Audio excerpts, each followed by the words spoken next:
Welcome to टागे with SS. दोस्तों, इस वीडियो में हम बात करने वाले हैं यूपीएससी की भर्ती एजीटीए और यूपीपीएससी की भर्ती राज्य कृषि सेवा एसटीए के बारे में।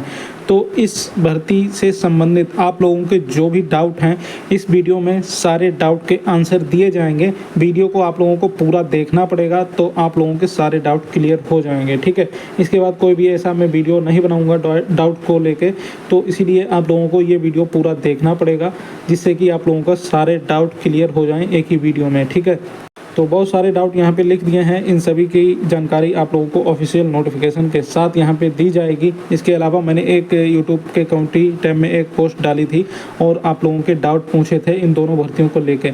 तो वहाँ पे जितने भी कमेंट आए हैं सभी का रिप्लाई देने वाला हूँ। तो वीडियो को लास्ट तक पूरा देखिए, पूरी बात समझ आएगी और आप लोगों के सारे डाउट क्लियर हो जाएंगे इस वीडियो में। बस वीडियो पूरा देखना पड़ेगा। तो चलिए शुरू करते हैं वीडियो को।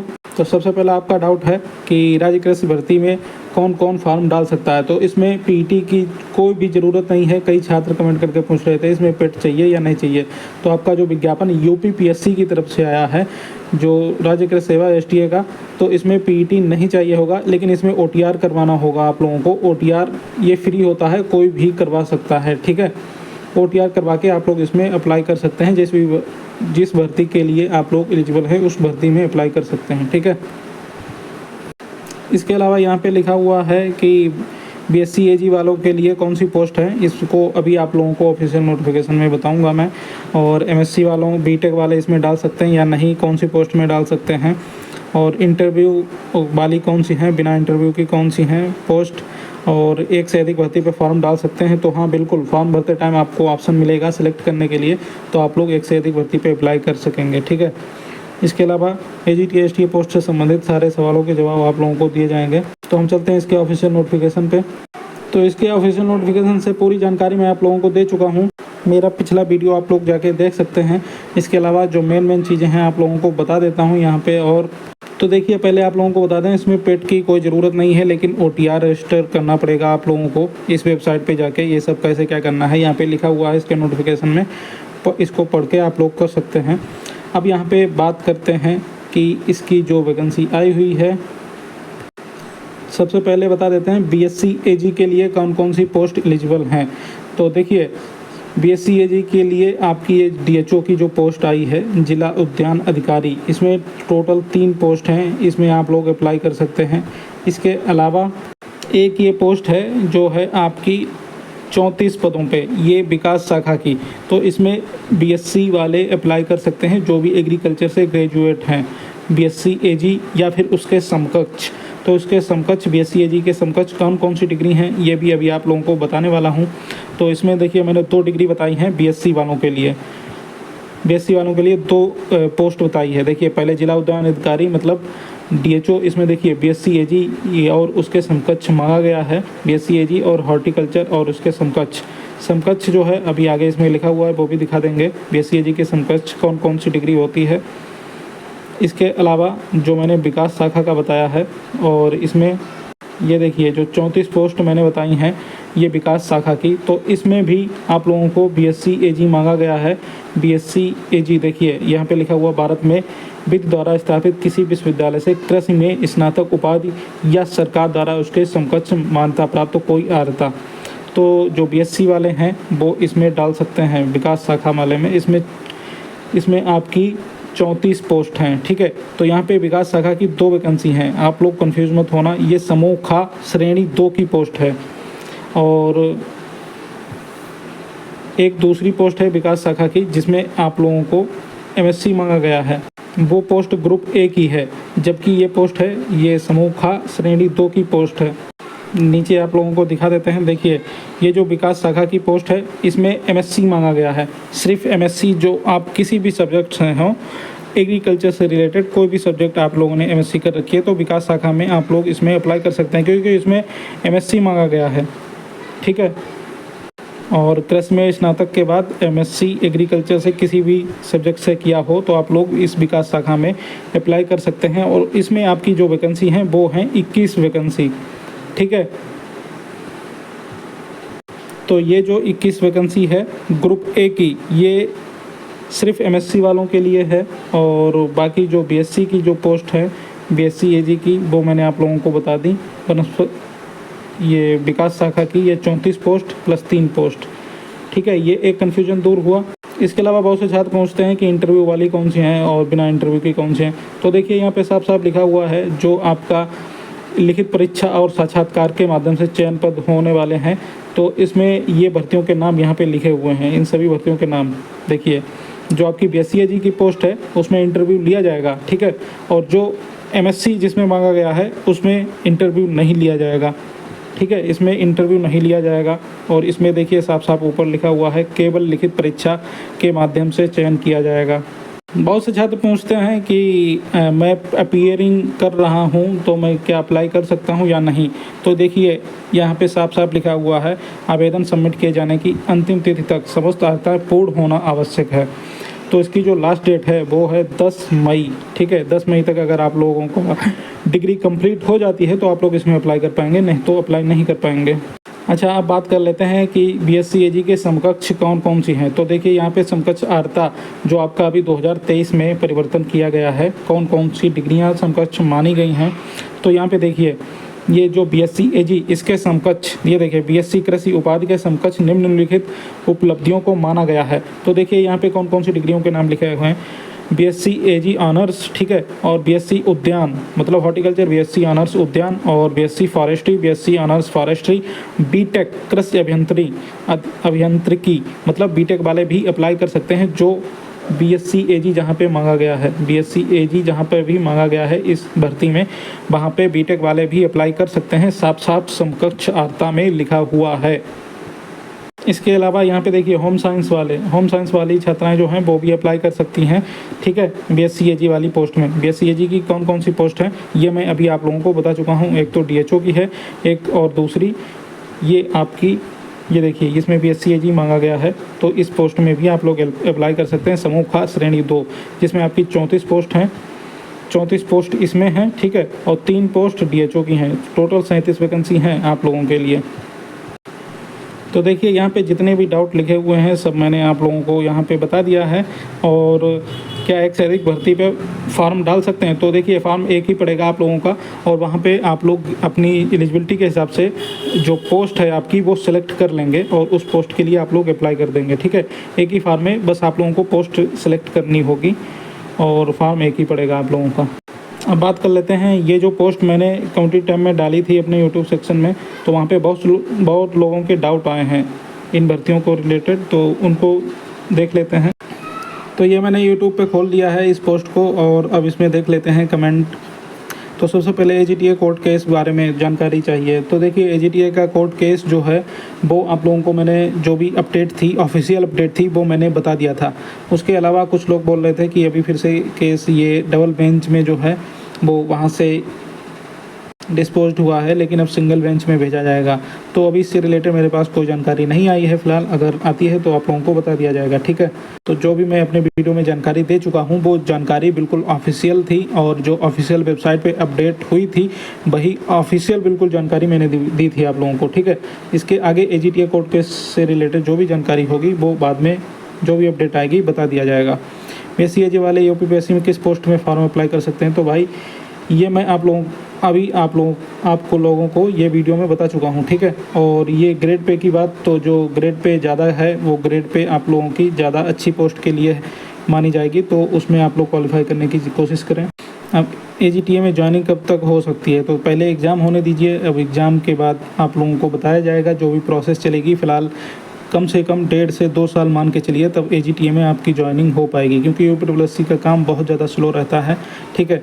और AGTA में टोटल स्टूडेंट कितने होंगे तो अभी देखिए इसके बारे में जानकारी नहीं है किसी के भी पास। और जब इसमें फॉर्म अप्लाई हो जाएगा, ठीक है, जब फॉर्म अप्लाई हो जाएगा तो मैं आप लोगों को बता दूंगा कि कितने लोगों ने अप्लाई किया है। बिल्कुल एग्जैक्ट डाटा मैं आप लोगों को बता दूंगा जब फॉर्म अप्लाई हो जाएंगे उसके बाद, ठीक है। तो यही मान के चलिए 50 से 60 हज़ार तक स्टूडेंट हो सकते हैं, और इससे कम ही होंगे, ज़्यादा नहीं होंगे, ठीक है। इसके अलावा 1800 वैकेंसी और ऐड होंगी क्या सर। तो इसके बारे में मैं आप लोगों को बता चुका हूँ। इसकी जो AGTA की 1800 वैकेंसी जो हैं वो अगले पेड से आपको देखने को मिल सकती हैं, इसमें कोई भी वैकेंसी ऐड नहीं होगी, ठीक है। तो अगला जो पेड का फॉर्म आए उसको भर देना और एग्ज़ाम दे देना, ठीक है। नहीं तो अगले पेड में भी आप लोग अगर वैकेंसी आ गई तो एलिजिबल नहीं हो पाओगे। और इसके अलावा एग्ज़ाम कब तक हो सकता है। तो यहाँ पे सीरियल की कोई बात है नहीं। और यूपीपीएससी अपने मन से एग्ज़ाम कोई भी भर्ती का पहले या बाद में लगवा सकता है। तो आप यही मान के चलिए आप लोग अक्टूबर तक अपनी तैयारी पूरी कर लीजिए। उसके बाद जब यूपीपीएससी चाहेगा तब आप लोगों का एग्ज़ाम होगा। यूपीपीएससी का एग्ज़ाम 1 साल 2 साल कब कितने भी दिन लगा दे कोई पता नहीं है। तो इसलिए अक्टूबर से पहले नहीं होगा, लेकिन अक्टूबर के बाद कब होगा इसकी अभी कोई जानकारी नहीं है। आगे जो भी अपडेट होगी बता दिया जाएगा, ठीक है। और इसके अलावा एमएससी सॉइल कंजर्वेशन से फॉर्म अप्लाई कर सकते हैं। तो हाँ बिल्कुल, आपकी जो पोस्ट है उसमें आप लोग एमएससी जो मांगा गया है, मैंने अभी वीडियो में पीछे आप लोगों को बताया जिसमें एमएससी मांगा गया है उसमें आप लोग अप्लाई कर सकते हैं। और जिसमें सॉइल की वैकेंसी है उसमें भी आप लोग अपना डिपार्टमेंट के हिसाब से अप्लाई कर सकते हैं, ठीक है। एक भाई पूछ रहे हैं 6 जनवरी के डॉक्यूमेंट बने हैं, कोई दिक्कत तो नहीं होगी। तो मैंने आप लोगों को कई बार बताया है दोस्तों, 1 अप्रैल के बाद के डॉक्यूमेंट बनवा के रख लीजिए। आप लोगों के ज़्यादा रुपए नहीं लगेंगे, सिर्फ 2 डॉक्यूमेंट बनवाने पड़ेंगे आप लोगों को। एक तो आप अपना कास्ट सर्टिफिकेट बनवा लीजिए और दूसरा डोमिसाइल सर्टिफिकेट। दोनों डॉक्यूमेंट नए बनवा लीजिए, ठीक है। एक डॉक्यूमेंट की फ़ीस लगती है 30 रुपये, जो ऑफिशियल फ़ीस लगती है वो 30 रुपये ही लगती है। चाहे तो अपने आप अप्लाई कर देना अगर कर पाओ तो, और नहीं तो आप जो जनसेवा केंद्र से बनवाएंगे वो थोड़े ज़्यादा ले लेता है। तो एक डॉक्यूमेंट का लगभग 50 से या 100 रुपये ले लेगा, तो आपका 100-200 का खर्च आएगा। लेकिन दोनों डॉक्यूमेंट नए बनवा के रख लीजिए जिससे कि भविष्य में कोई प्रॉब्लम ना हो, ठीक है। अब जो नए डॉक्यूमेंट बन रहे हैं उनमें आधार कार्ड भी लिंक हो रहा है, इसलिए आप लोग नए डॉक्यूमेंट ही बनवा लें तो ज़्यादा बेटर होगा। क्योंकि ऐसे बहुत सारे उदाहरण देखे गए हैं जो डॉक्यूमेंट के अभाव में भर्ती में ज्वाइनिंग से रह जाते हैं, फिर बहुत ज़्यादा पछतावा होता है कि 100-200 का डॉक्यूमेंट बनवा लेते तो शायद सिलेक्शन हो गया होता। तो 100-200 रुपये मत देखिए, आप लोग अपने दोनों डॉक्यूमेंट बनवा के रखिए। जो नए डॉक्यूमेंट हैं वो 1 अप्रैल के बाद, अब आप कब जो AGTA की लास्ट डेट है उससे पहले का ही बनवा लीजिए, ठीक है। AGTA में एग्ज़ाम कब तक होगा तो ये मैं आप लोगों को बता चुका हूँ अभी। और इसके अलावा एग्ज़ाम अक्टूबर तक अपनी तैयारी कर लीजिए, एग्ज़ाम जब होगा तब बता दिया जाएगा। कास्ट सर्टिफिकेट डोमिसाइल कब का मान्य होगा तो मैंने आप लोगों को बता दिया है कि नए सभी लोग अपने नए डॉक्यूमेंट बनवा लीजिए। NSC एग्रीकल्चर ट्रेनिंग की इंटरव्यू डेट कब है तो इसकी जो डेट वगैरह जो भी आएगी वो अपने टेलीग्राम चैनल पे बता दूंगा, ठीक है। और अभी ऐसी कोई जानकारी नहीं है फ़िलहाल मेरे पास। जो आपका NSC का रिज़ल्ट आया था वो मैंने टेलीग्राम पे डाल दिया था। और डॉक्यूमेंट वेरिफिकेशन की डेट लगा दी गई है आपकी जो टेक्निकल पोस्ट है मार्केटिंग की। अब इन्होंने लिखा है 1 से ज़्यादा पोस्ट और अप्लाई कर सकते हैं क्या STA में, तो हाँ बिल्कुल कर सकते हैं, ये मैंने आप लोगों को बता दिया है, ठीक है।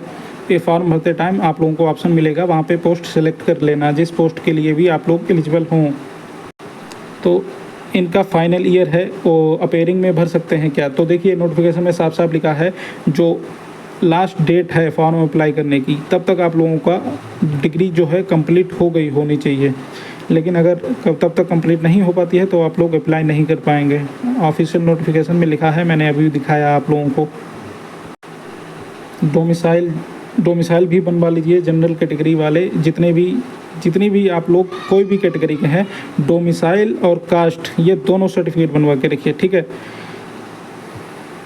अब TA का फॉर्म भरते टाइम फाइनल मार्क्स डालना चाहिए या आगे डाल सकते हैं, तो भाई उसमें फॉर्म में जो भी आपको बताया जाएगा वो फॉर्म जब आ जाएगा तब डालना पड़ेगा। अभी जब फॉर्म आया नहीं है तो इसके बारे में मैं अभी जानकारी नहीं दे सकता हूँ कि उसमें फॉर्म में क्या भरवाएगा क्या नहीं भरवाएगा, ठीक है।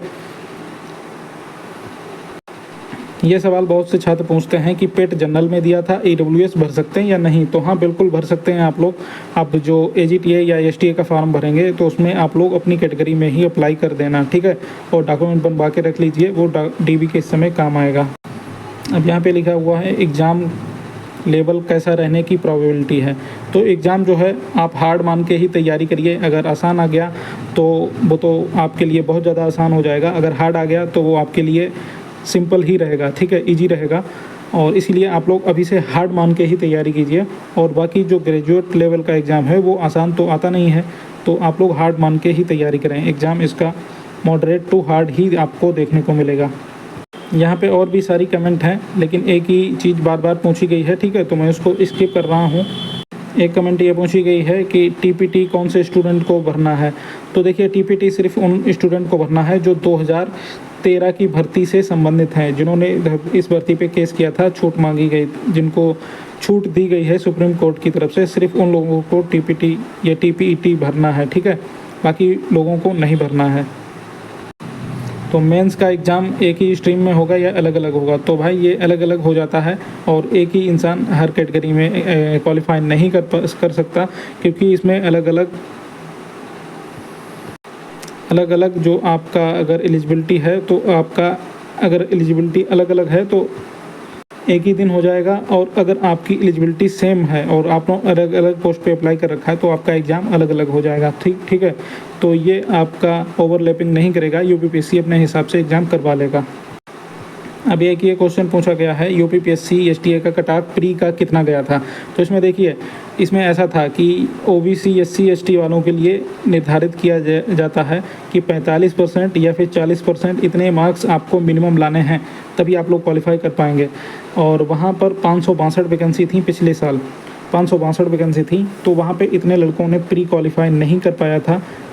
जो मिनिमम कट ऑफ है वो नहीं निकाल पाई थी, मिनिमम कट ऑफ ही नहीं निकाल पाई थी, तो इसीलिए यहाँ पे कट ऑफ का कोई मतलब ही नहीं है।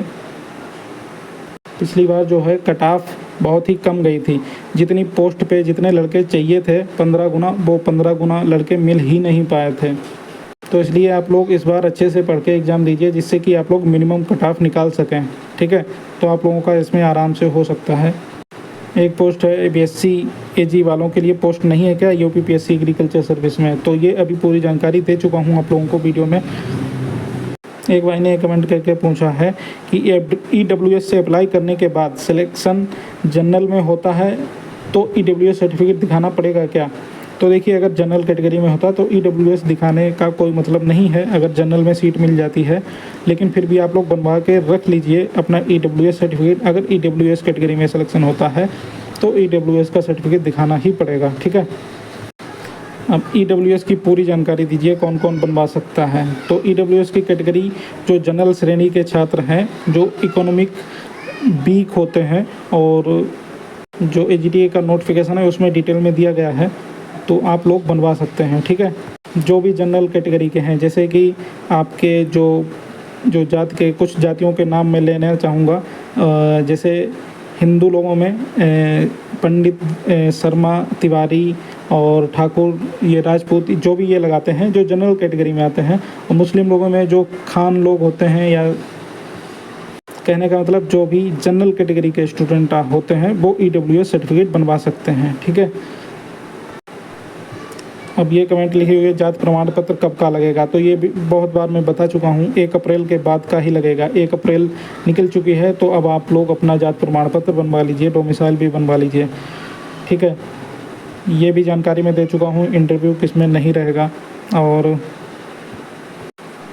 इसके अलावा ये बीएससी एजी डीएचओ में 3 ही वैकेंसी हैं। तो बीएससी एजी में डेवलपमेंट की भी तो वैकेंसी हैं, 34 पोस्ट, और बीएससी एजी वालों के लिए जो मैं अभी जानकारी दे चुका हूँ वीडियो में, ठीक है। एक ये पोस्ट आई है कनिष्ठ विश्लेषक खाद्य, तो ये भाई इसका नोटिफिकेशन देख के ही मैं बता पाऊँगा, और इसका नोटिफिकेशन मेरे पास फ़िलहाल अभी नहीं है। जब इसका नोटिफिकेशन आया था तो मैंने इसके वीडियो में फुल डिटेल बता दी थी, तो आप वो वीडियो देख सकते हैं, या फिर इसका नोटिफिकेशन में देख सकते हैं। अगर आपकी डिग्री का नाम लिखा है तो आप इसमें अप्लाई कर देना, ठीक है। एक ये पोस्ट कमेंट लिखी हुई है, क्या ईडब्ल्यूएस वाले जनरल सीट में फ़ाइट कर सकते हैं? तो हाँ, बिल्कुल कर सकते हैं, ठीक है। और ईडब्ल्यूएस में के बाद आप लोग जनरल में ही आ जाएंगे, ईडब्ल्यूएस की सीट फुल होने के बाद। एक ये कमेंट पूछी गई है कि आपके हिसाब से सेफ़ स्कोर क्या होगा? तो देखिए, बिना पेपर देखे कोई भी नहीं बता सकता सेफ़ स्कोर क्या होगा। तो फिलहाल मैं यहाँ पे इतना ही कहूँगा, कम से कम 70% अपना 70 नंबर की तैयारी करके चलिए, अगर आपको फाइनल सिलेक्शन लेना है तो, ठीक है। 70 प्लस नंबर की तैयारी करके रखिए अगर आपको फ़ाइनल सिलेक्शन लेना है, क्योंकि डीबी में कट ऑफ कम जाती है, उसके बाद फ़ाइनल के लिए कट ऑफ बढ़ जाती है।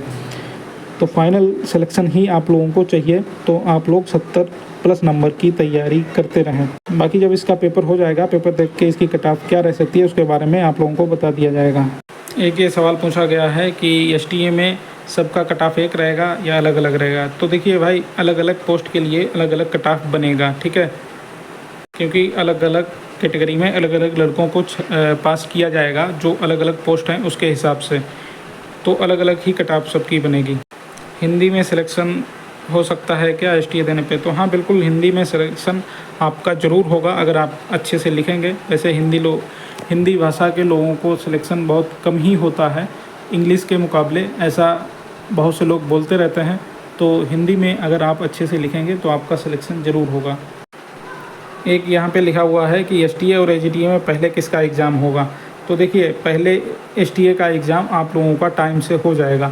ये सितंबर, अक्टूबर या नवंबर तक इसका प्री हर हाल में हो जाएगा। उसके बाद प्री आप लोग क्वालिफाई कर लेंगे तो इसका मेन भी आप लोगों को देना पड़ेगा। और एजीटीए का एग्ज़ाम जो है वो अक्टूबर के बाद कभी भी करवाया जाएगा। यहाँ पे लिखा हुआ है plain BSc zoology, botany and chemistry वाले अप्लाई कर सकते हैं।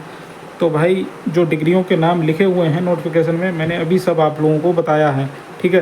तो अगर आपकी डिग्री उसमें आती है जो मैंने अभी बताया है इस वीडियो में, तो आप लोग अप्लाई कर देना। एक भाई यहाँ पे लिखते हैं ओबीसी वाले ईडब्ल्यूएस से फॉर्म डाल सकते हैं क्या? तो ओबीसी वाले ईडब्ल्यूएस से फॉर्म नहीं डाल सकते, ठीक है। ईडब्ल्यूएस जो होता है वो जनरल कैटेगरी वाले लोगों के लिए होता है, और ओबीसी वाले जो हैं वो ओबीसी वाले ही सर्टिफिकेट बनवा सकते हैं, ईडब्ल्यूएस का सर्टिफिकेट नहीं बनवा सकते। अगर आप ऐसा कुछ गोलमाल करेंगे तो डीबी से बाहर कर दिए जाएंगे। एक भाई लिखते हैं कि 8 सेमेस्टर वाले अप्लाई कर सकते हैं क्या? तो नहीं कर पाएंगे। अगर आप लोगों की लास्ट डेट तक डिग्री कंप्लीट हो जाएगी तभी आप लोग कर पाएंगे, नहीं तो नहीं। एक भाई लिखते हैं बीटेक एमटेक वाले एसटीए में डेवलपमेंट के लिए एलिजिबल हैं क्या, ग्रुप बी? तो अभी देखिए, इस वीडियो में मैं आप लोगों को पूरी जानकारी दे चुका हूं। जो बीएससी एजी के लिए जो पोस्ट है वो उसमें आप लोग एलिजिबल हैं, उसमें आप लोग अप्लाई कर सकते हैं, ठीक है। एक भाई लिखते हैं डॉक्यूमेंट कब के लगेंगे बता देना, निवास जात। तो मैंने आप लोगों को बताया है 1 अप्रैल के बाद आप अपने डॉक्यूमेंट बनवाइए। तो 1 अप्रैल निकल चुका है, तो अब प्रेजेंट समय में आप अपने डॉक्यूमेंट बनवा लीजिए, तैयार करके रख लीजिए। आय और जात दोनों, सॉरी आय नहीं, आपका जाति और निवास, ये दोनों, मतलब कास्ट सर्टिफिकेट और डोमिसाइल, ये दोनों सर्टिफिकेट बनवा के रख लीजिए, यही आप लोगों के लगाए जाएंगे। ये वीडियो थोड़ा सा बड़ा हो गया, लेकिन मैंने आपकी सारी कमेंट्स पढ़ के और सभी को एक एक को रिप्लाई दे दिया यहाँ पे। आशा करते हैं आप लोगों के पूरे डाउट क्लियर हो गए होंगे अब इस वीडियो में। अब आपका कोई डाउट नहीं होगा। तो अब आप लोग अच्छे से पढ़ लीजिए, क्योंकि एसटीए का एग्ज़ाम अपने टाइम से हो जाएगा और एजीटीए का एग्ज़ाम भी बहुत जल्द हो जाएगा। बाकी जो भी अपडेट होगी मैं अपने टेलीग्राम चैनल पे देता रहूँगा आप लोगों को, तो टेलीग्राम चैनल ज़रूर ज्वाइन कर लेना। ये है टेलीग्राम चैनल टारगेट विद एसएएच नाम से, इसको सिर्फ इतना सर्च कर लेना, टारगेट विद एसएएच, और ये टेलीग्राम चैनल आप लोग ज्वाइन कर लेना। यहाँ पे देखिए, जो भी न्यूज़ अपडेट आती है तो आप लोगों को यहाँ पे टेलीग्राम पे ही पहले बता दिया जाता है, ठीक है। तो ये हो गई पूरी जानकारी, और आपके सारे सवालों के जवाब आप लोगों को मिल गए होंगे। और फिर भी कोई सवाल रहता है तो आप लोग कमेंट करके पूछ लेना, मैं रिप्लाई कर दूँगा। ऐसे और वीडियो पाने के लिए चैनल को सब्सक्राइब कर लीजिए। नमस्कार।